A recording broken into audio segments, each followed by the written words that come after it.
I'm Bob Braun. I am a partner at Jeffrey Mangels, Butler and Mitchell and part of the Global Hospitality Group. I'm here at Meet the Money 2015, our 25th anniversary, and I'm talking with Bill Blackham, who is the president and CEO of Supertel Hospitality. Bill, it's good to have you here. Thank you, Bob. It's nice to see you again.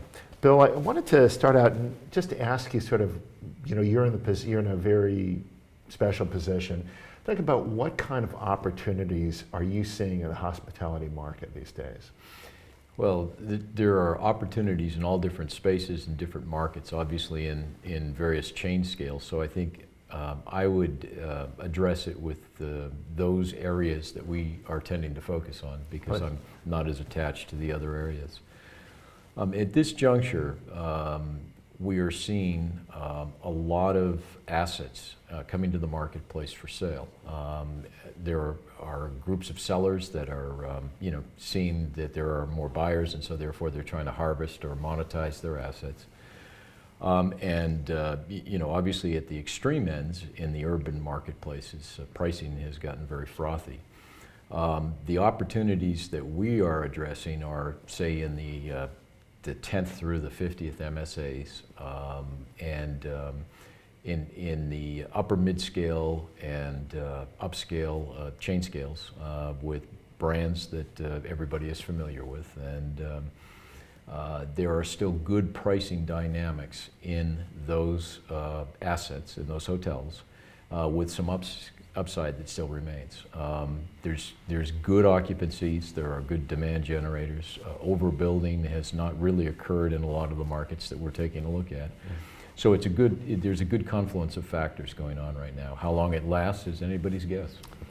Well, that's always a question. So you answered one of the questions I was thinking of, but what do you see do you see that there's you said that you weren't seeing a lot of new supply coming into those markets.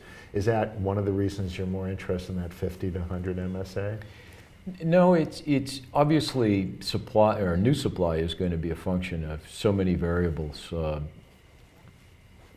As with any form of real estate, hotels in some respects are no different. You have to take a look at each geographic location individually, and then take a look at the demand generators and the supply and the quality of the existing supply. But once you get through all of those on a case-by-case basis, financing for new development is still not as beneficial or as generous as it has been in past cycles. There's still larger amounts of equity that are required, and so that puts some constraints on it. While values have certainly risen quickly, it's not until you see significant pricing beyond replacement cost where you get a large inducement in demand or in development. And so I don't think we're there yet in the particular markets that we're looking at. And I think another thing that I look for very carefully is there has been such a expansion of the distribution in the brands that I'm interested in being involved in, that there are not a lot of unfilled brand opportunities in those markets. And so the new development will only take place when an aging hotel is kicked out of the system. And so that forms a natural constraint on development as well. I was wondering, when we're talking about brands, last week we got the notice that Starwood is thinking of its strategic alternatives. I used to do takeover work, and that means that they're putting a for sale sign, among other things, or for buy sign. Does that play into your plans at all? Does that make you rethink what the playing field is going to be like? Well, certainly there has been a lot of speculation as to what will eventually occur or not occur with Starwood and who might be the buyer, or whether or not some of the brands may be split out. But at the end of the day, the ownership of the brand is probably less of an issue in what I'm looking at. You still have to go back to how healthy is that brand with the customers in the marketplace. And what I would say to you is that they have some brands inside the company that are highly followed and highly regarded, and so therefore what they're doing would not affect my decision to make an investment. That's great. The question, so you're focusing on the upper and mid-scale, or upper mid-scale and the upscale. That's correct. What do you think are the changes in what hotel guests are looking for? Do you think they're driving toward that particular market, or what are some of the things that have changed in terms of guest expectations?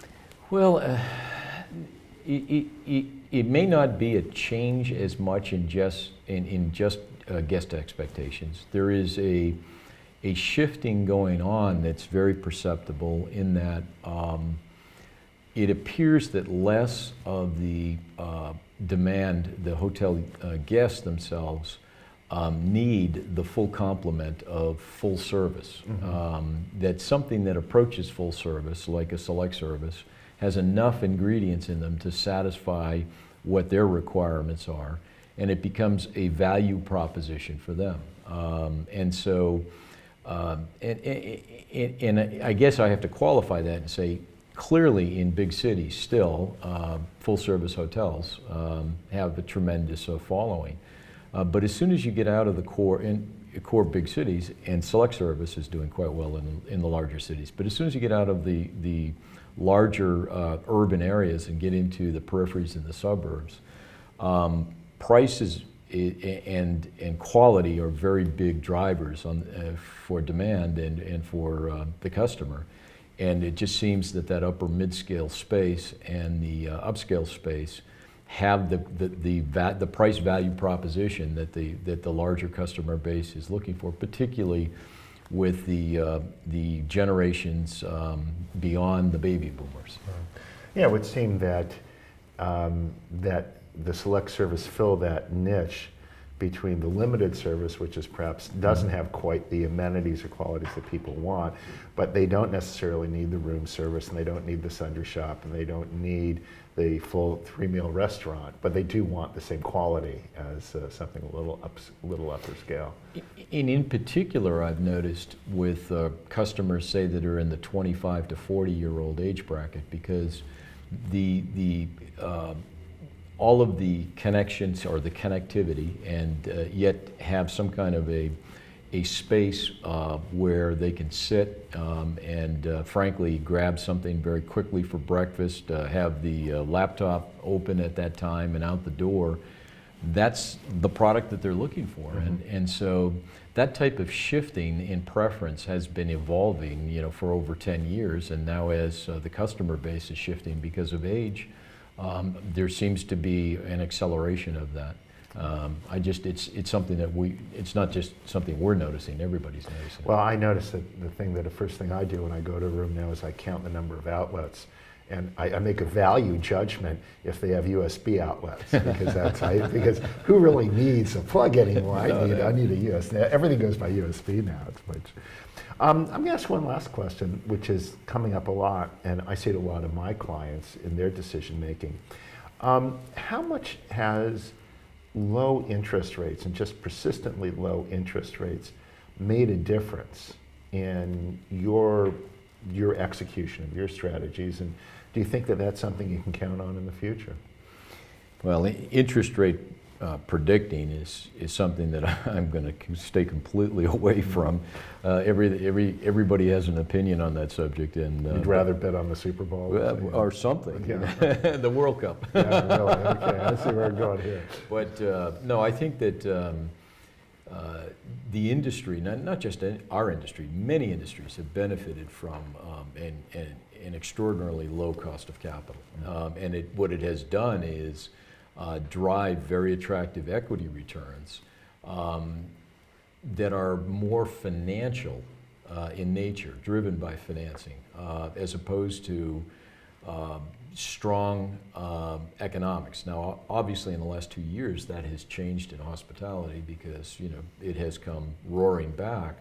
But as it came roaring back, interest rates stayed less expensive, and therefore returns are perhaps artificially high in relationship to, let's just call it, normality. So as interest rates rise, that will affect returns. But Certainly, if you stop to take a look at, for example, at Supertel, if we go out and look to buy a hotel today, rather than placing as inexpensive as fixed rate long-term financing is, rather than doing that, we're probably more inclined to take a LIBOR-based floating rate loan, say 65 or 70% of the purchase price, and use that as a warehousing facility. Get tremendous equity returns, notwithstanding what the cap rate may be going in, and then be able to pay that loan off with an equity raise at some point in the future. So the flexibility part of that is very attractive too. Sounds great. All right, well, listen, Bill, I'm glad you took the time to chat with us. I really appreciate it and look forward to the rest of the conference. My pleasure, thank you. Thanks very much.